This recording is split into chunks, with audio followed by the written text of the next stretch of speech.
starts. Yeah. I've mentioned before my sort of profession, when I'm not obviously doing this, is marketing. Digital marketing to sort of be exact.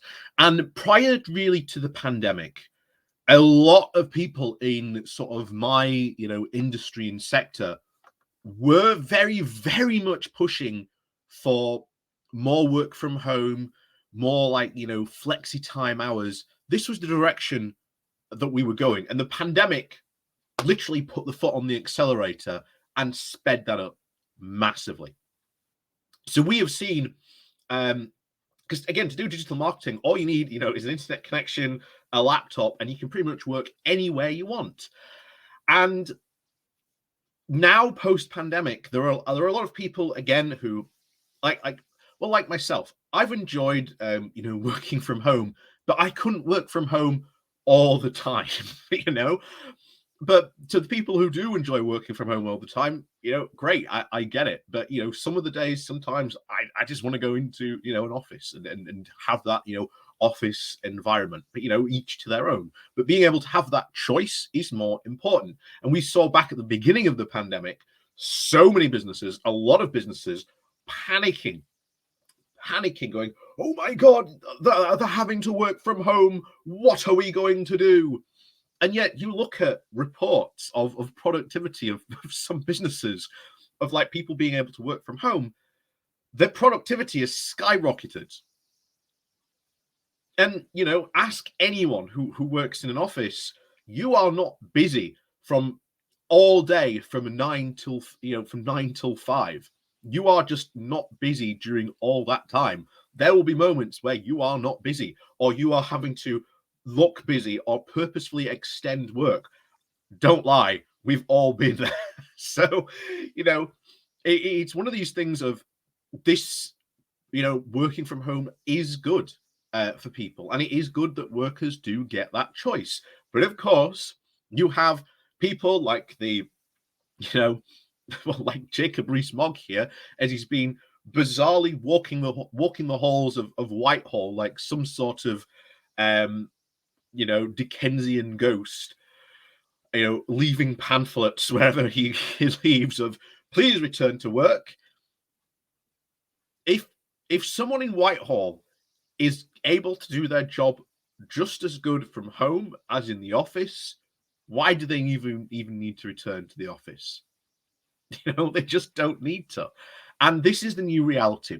There are a lot of people, of course, like Jacob Rees-Mogg and a lot of these very old business types of that cannot seem to accept that, because obviously it gives workers greater freedom, greater choice, and they, at the end of the day, just don't like that. So, of course, let's go diving into this article to find out more about Jacob Rees-Mogg's very Victorian approach to work. But before we do that, please remember to hit that like, share, and subscribe button. And of course, down below, there are links to my Patreon page and a one-off donation link called Buy Me Coffee, where you can, buy me coffee. And as always, thank you very much to all those people who do support the channel that way. So, on with this. So this comes from The Independent with the title of Johnson backs Rees-Mogg over Dickensian Whitehall return to office push. Jacob Rees-Mogg's drive to get civil servants back to their desks has been backed by Number 10, despite cabinet-level opposition to his tactics. Culture Secretary Nadine Dorries has accused Mr. Rees-Mogg, the minister responsible for government efficiency, of a Dickensian approach to the issue. And I want to point out the position of where we are in at the moment, of where we are in a position of we are agreeing with Nadine Dorries, of all people, on this issue. But as I've said before, a broken clock can be right twice a day, It happens sometimes. Rees-Mogg has written to the cabinet ministers calling on them to issue a clear message to staff about rapid return to the office, and has been leaving notes in empty Whitehall workspaces with a message of, "I look forward to seeing you in the office very soon." Downing Street has said that Boris Johnson has supported Mr. Rees-Mogg's effort. What the minister is seeking to achieve is to do everything possible to get the civil service to return to the pre-pandemic level, the Prime Minister official spokesman said. That is what he is seeking to do. That is what is supported by the Cabinet Secretary and obviously the Prime Minister. But The Guardian has later reported that the country's most senior civil servant, Sir Simon Case, had in fact privately warned Mr. Johnson against forcing officials back into the office. The newspaper said that at least 4 permanent secretaries were also understood to have voiced concerns about the government's rhetoric on this matter. Asked if the notes on the desks by Mr. Rees-Mogg were helpful, the PM spokesperson said Mr. Johnson supports any initiative that encourages people to return to pre-pandemic working. And this is the push at the moment. You know, there's nothing wrong with people working from home. It's perfectly fine. We've done it very, very effectively for the past 2 years. Many people have now adapted to the new normal. It's been fantastic that instead of having, we had clients down in London having to traipse all the way down to London and back just for a meeting. It's a bit of a wasteful day. Instead, we can just have a Zoom call. Revelation. Why weren't we doing this before? I know many other people in businesses throughout the UK were like that now. Like, this is fantastic. Why weren't we doing this before? Anyway, it continues, saying, we are not talking about putting an end to flexible working, which continues to have a place in the modern workplace. We are talking about returning to pre-pandemic use of taxpayer-funded departmental buildings. If they can work from home, maybe we can put those offices to different use, Again, this is the inflexibility of thinking of this current government. The Times reported that Mrs. Dorries' response was very highly critical of Rees-Mogg's approach. Mr. Rees-Mogg presented figures to the cabinet last week, showing that some government departments were using as little of 25% of office capacity in early April, and the figure for Mrs. Dorries' department for digital and culture, media and sport was 43. Who cares? If they are seriously not using office capacity, but they're still able to get on with their work, that's not really an argument. It's, you now have extra space. Maybe you should think of other and different ways to use it, Jacob. That's your responsibility as government efficiency minister. But Mrs. Dorries told him in a letter to government departments brought to mind images of burning tallow, rheumy eyes, and Marley's ghost, are references to Charles Dickens' A Christmas Carol. The Times also reported that she said, there's a whiff of something Dickensian about it. Why are we measuring bodies behind desks? Why aren't we measuring productivity? And shockingly, I agree with her as well there. As I said, a broken clock can be right twice a day. The two ministers have long disagreed about the need to return to places of work following the lifting of the coronavirus restrictions, but the dispute between them was, quote, good-natured, one government source told the PA news agency. Rees-Mogg would not comment on the row, citing the cabinet confidentiality rules. He told the PA, if it leaks from cabinet, I'll comment under the 30-year rule when we're all a little bit older.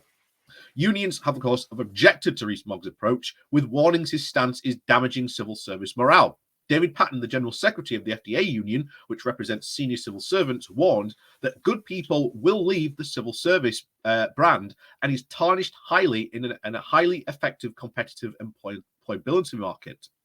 Mr. Rees-Mogg used the Mail on Sunday article to try and warn that officials may lose the London weight on their pay or see their jobs moved elsewhere if they are not at their desks.